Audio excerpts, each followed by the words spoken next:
Senhor, tem compaixão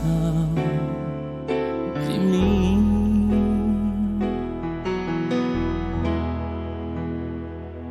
Te esperei, por ti esperei.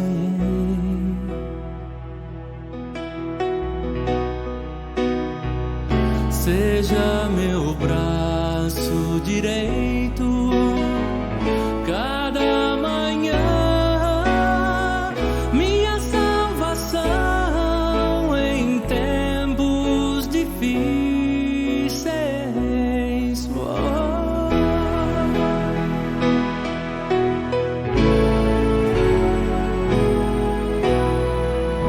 Senhor, inclina o teu ouvido,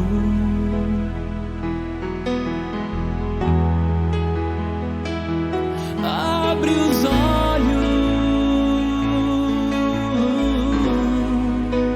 abre e vê.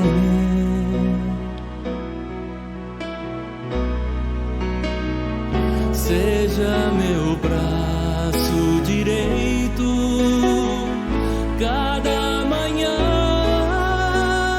minha salvação em tempos difíceis.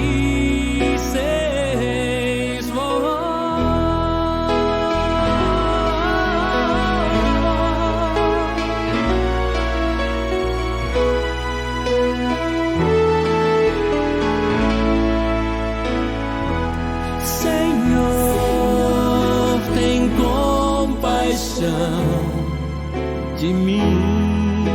Tem compaixão de mim. Esperei, Senhor, por ti esperei. Tu me deste vida abundante, o teu cuidado guardou meu espírito.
Depois, vendo Jesus que tudo já estava consumado, para se cumprir a Escritura, disse: tenho sede. Estava ali um vaso cheio de vinagre. Embeberam de vinagre uma esponja e, fixando-a num caniço de isopo, lhe achegaram à boca. Quando, pois, Jesus tomou o vinagre, disse: está consumado. E, inclinando a cabeça, rendeu o espírito. Com estas palavras, irmãos, quero saudar cada um de vocês na paz e no amor deste Deus. Deste Deus que ontem nós lembramos a sua crucificação. Aquele momento terrível quando ele ainda estava lá na cruz, quando ele ainda gritou lá na cruz: está consumado. E isso para nós, naquela situação, fiquemos imaginando os discípulos como eles viram toda aquela situação, vendo seu mestre pregado na cruz, vendo seu líder pregado na cruz, rendendo o espírito, colocando nas mãos do Pai o seu espírito. E nós queremos, no dia de hoje, refletir um pouquinho na reação que os discípulos tiveram diante deste fato. Mas Cristo não ficou morto, Cristo não ficou no túmulo, ele saiu de lá. E é essa a nossa grande esperança e vitória. E por isso nós escolhemos o próximo hino.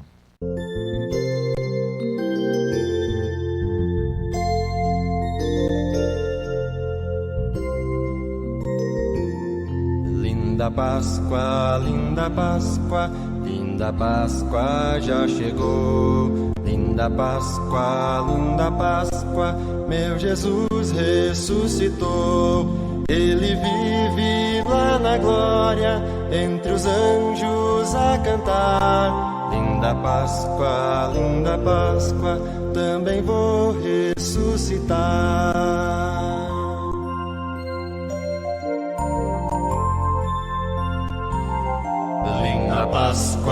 Linda Páscoa, isto alegra o coração.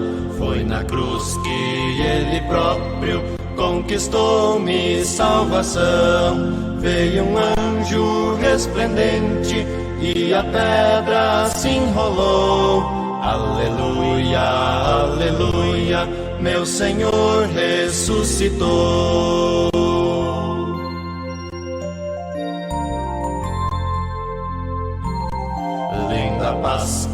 Linda Páscoa, comemora, meu irmão. Por Jesus tu tens agora paz eterna, salvação. O sepulcro foi aberto e com isto o céu se abriu. Aleluia, aleluia, eis que Cristo ressurgiu.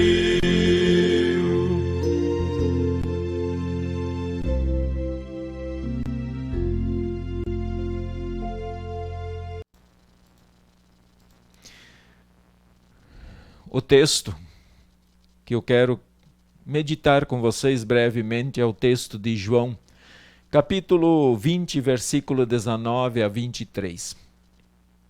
Ao cair da tarde daquele dia, o primeiro da semana, trancadas as portas da casa onde estavam os discípulos com medo dos judeus, veio Jesus, pôs-se no meio e disse-lhes: paz seja convosco.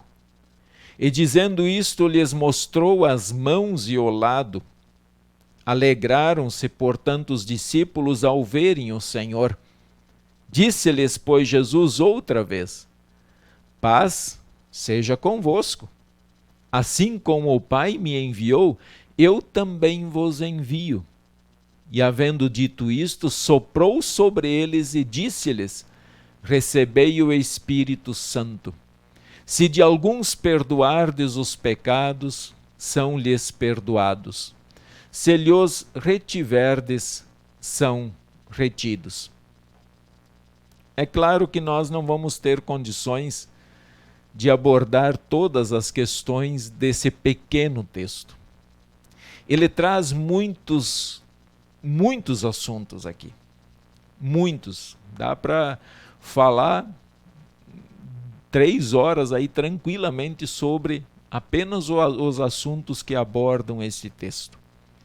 Mas o que eu quero chamar a atenção, como nós estamos no sábado de Aleluia, que foi justamente entre a morte e o sepultamento e a ressurreição de Cristo, eu quero pensar na reação dos discípulos de Jesus.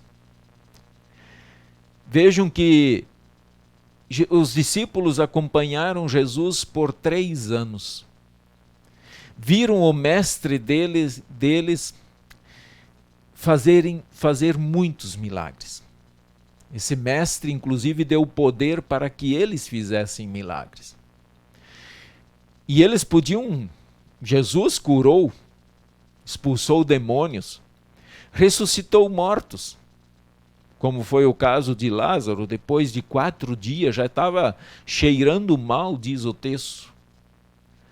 Esses discípulos que viram Jesus acalmar o mar durante as tempestades, esses discípulos que viram Jesus multiplicar os pães e peixes para uma multidão que daria em torno de umas 10.000 pessoas, e ainda sobrou. Esses discípulos que acompanharam, que sentaram com esse mestre, e o mestre ensinava eles com tanto amor e carinho. Agora, aquele mestre deles estava morto, estava sepultado. E o medo deles de que agora os soldados, de que agora os próprios líderes religiosos fossem atrás dos seus discípulos, procuraram um lugar aparentemente seguro, se esconderam, trancaram as portas.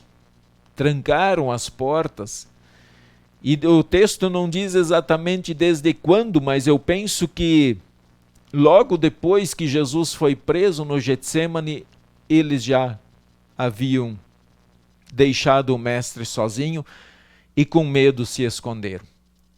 Talvez um ou outro tentou acompanhar todo o processo de Jesus desde a sua prisão, como foi o caso de Pedro na tentativa lá, quando ele negou Jesus 3 vezes.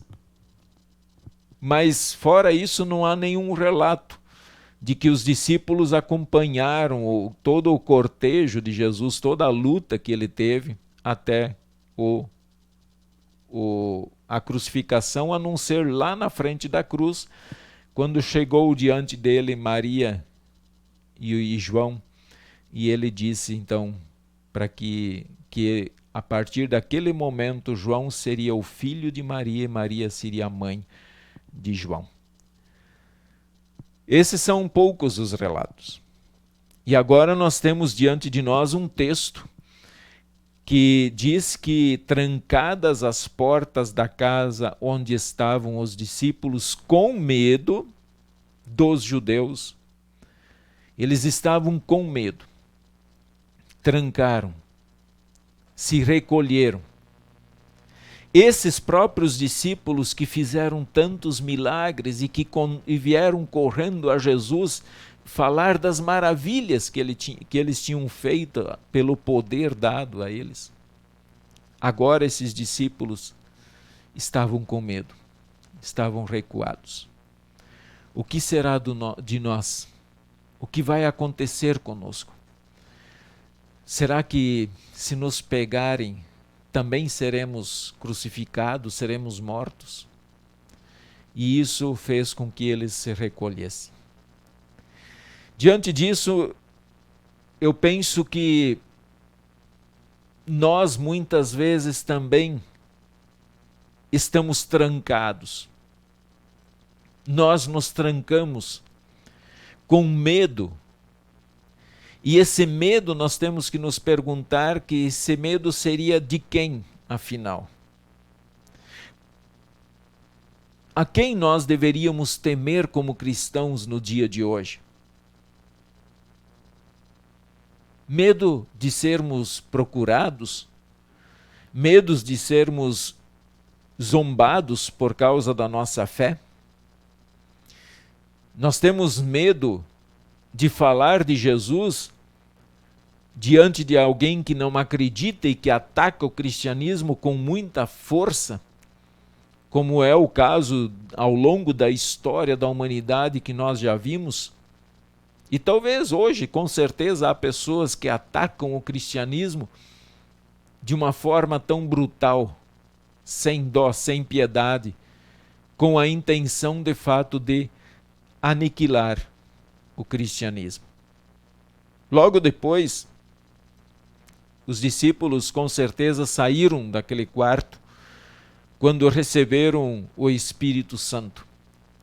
Mas esses 50 dias, dá para dizer assim, entre a morte de Cristo, depois a ressurreição e até o Pentecostes, 50 dias, que devem ter sido terríveis para os discípulos. Deve ter sido cruel para eles, porque eles estavam sempre, e em muitas oportunidades nós vemos que Jesus, ele procura os discípulos e eles estão em um lugar trancados. Por que nós nos trancamos? O que faz com que nós nos trancamos muitas vezes na vida?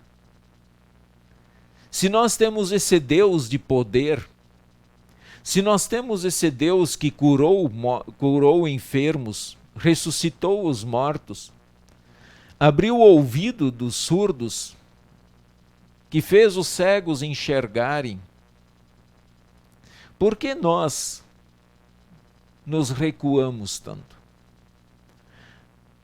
Vamos pensar um pouquinho no que esse Deus fez na nossa própria vida, quando Ele nos tirou das trevas e nos colocou no mundo da luz. Esse é o maior dos milagres que Deus já fez na nossa vida.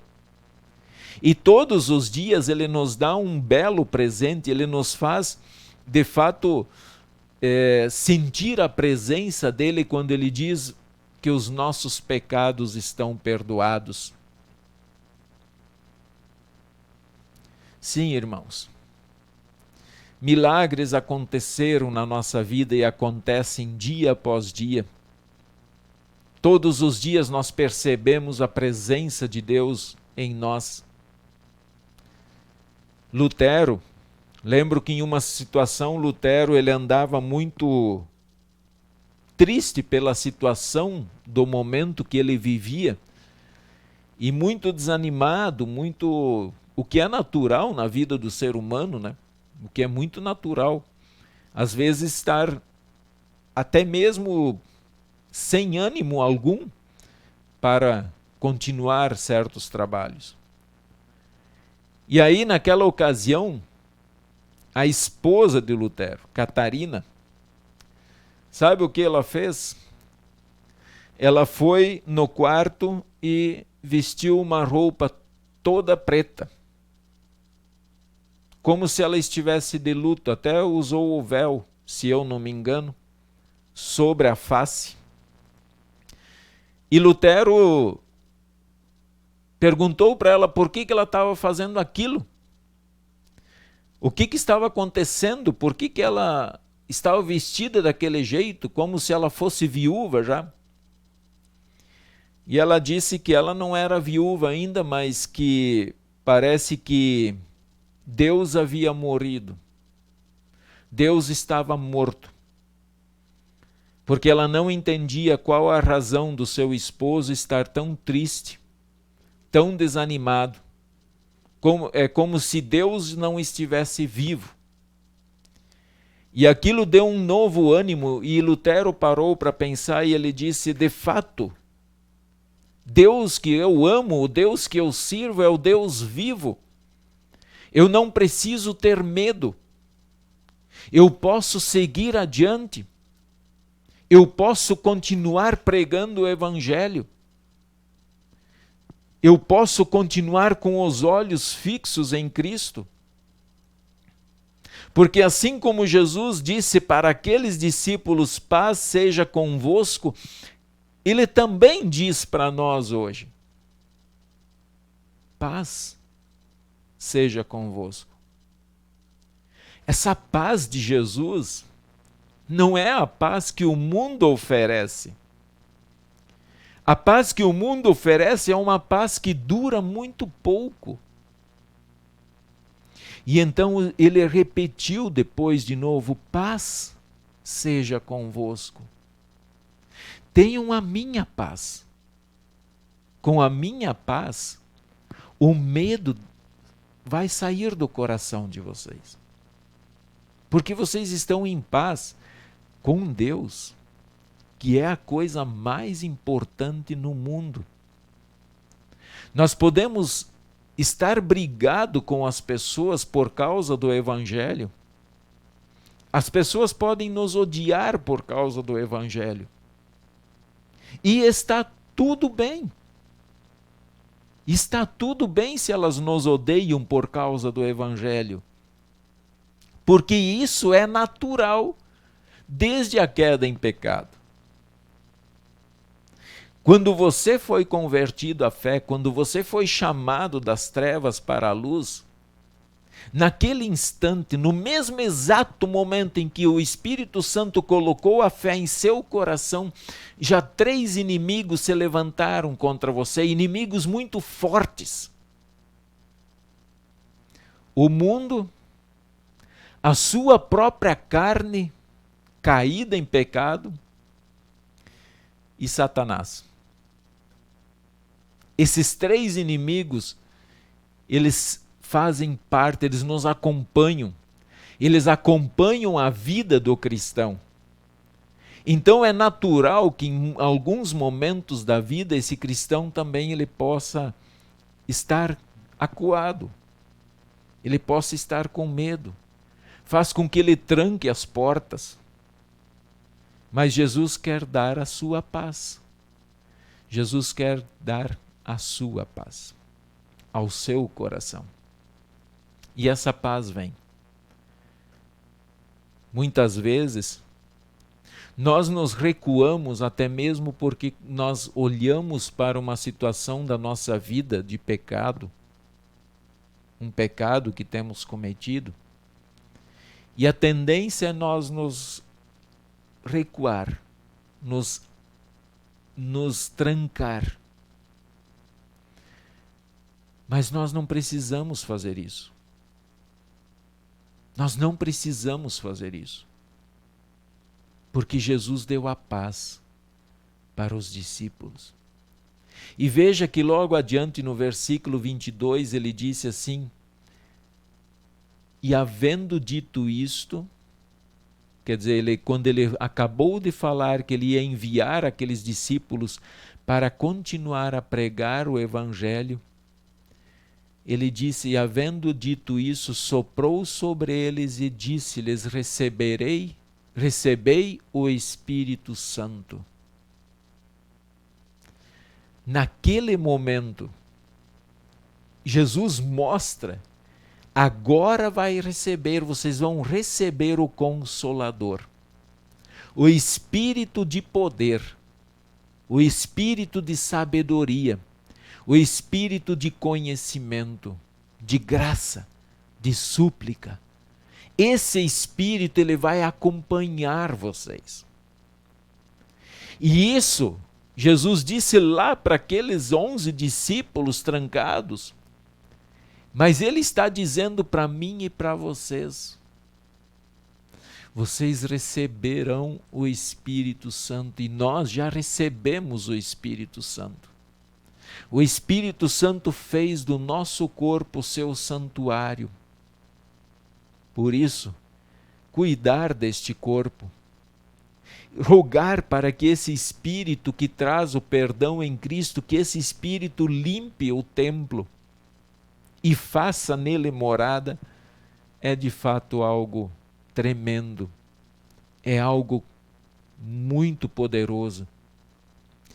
Então, irmãos, no dia de hoje, sábado de aleluia, que cada um de nós não tranque as portas, no sentido de nos recolher porque mataram o Salvador. Não, porque esse Cristo ressuscitou. Esse Cristo saiu do túmulo. E o Deus que eu adoro, o Deus que vocês adoram, é o Deus vivo, é o Deus eterno, é o Deus de toda graça e misericórdia. É o Deus que nos acolhe, é o Deus que nos chama, é o Deus que nos dá força através do perdão da sua palavra e da Santa Ceia. Então amanhã, quando vocês tiverem o grande privilégio de poderem participar do culto e receberem a ceia, lembram que vocês estarão recebendo o poder do Espírito Santo, que Ele está concedendo a vocês naquele momento o corpo e o sangue do Senhor e Salvador Jesus. E esse Espírito de poder, Ele vai dar coragem, Ele dá coragem para todos os seus filhos, para todo o povo de Deus, continuar proclamando a mensagem. Proclamando a mensagem. E volto a dizer, olha que Jesus não apareceu para aquelas pessoas que não acreditaram nele. Jesus, em nenhum momento bíblico, você vai encontrar um texto que Jesus apareceu para um descrente. Jesus sempre apareceu para o seu povo. E nós podemos nos perguntar, mas por que ele fazia isso? E por que ele fez? Por que ele não foi lá a Pilatos e apareceu a ele? E aí Pilatos se converteria. E quem sabe tornaria toda a sua nação seguidores de Jesus. Mas Jesus não fez isso, porque esta missão de falar que Ele ressuscitou, que Ele saiu do túmulo, essa missão Ele concedeu para o seu povo, para os seus seguidores. Então é loucura as pessoas dizerem, não, mas você peca, você é pecador, você tem seus defeitos. Claro que nós temos, mas mesmo como um vaso de barro, um vaso fraco, um vaso acabado, um vaso que se quebra tantas vezes na vida, mas é um vaso que carrega dentro dele uma mensagem de poder. O poder então não está no vaso, o poder não está em mim, não está em você. Mas o poder está naquele que está dentro do vaso, que é o Espírito Santo. Esse Espírito que nos faz abrir a boca, que nos faz abrir os templos, que nos faz visitar as pessoas nas casas, esse Espírito que nos leva aos enfermos, que nos faz caminhar às autoridades, que nos leva a todos os lugares, independentemente de quem estão à nossa frente, quem são essas pessoas. É esse Espírito que também nos faz sair da nossa vida cômoda, muitas vezes, e avançar rumo à grande missão. Por isso que Jesus disse, assim como o Pai me enviou, o Pai enviou Jesus para esta missão, eu também vos envio. Então Ele está nos fazendo cooperadores com Ele nesta grande missão. Olha que privilégio, que grande bênção nós recebemos. Pecadores fracos, com defeitos, sim, mas cooperadores, tornados cooperadores com o Espírito Santo, agora cooperadores na obra da salvação das pessoas. E então nós somos cooperadores em abrindo a nossa boca e falando que esse Jesus ressuscitou dos mortos. E o trabalho do Espírito Santo é fazer o que Ele fez comigo, é fazer o que Ele fez com vocês. É transformar o coração. É tirar das trevas para a luz. Esse é o trabalho do Espírito. Portanto, fica aqui o grande incentivo.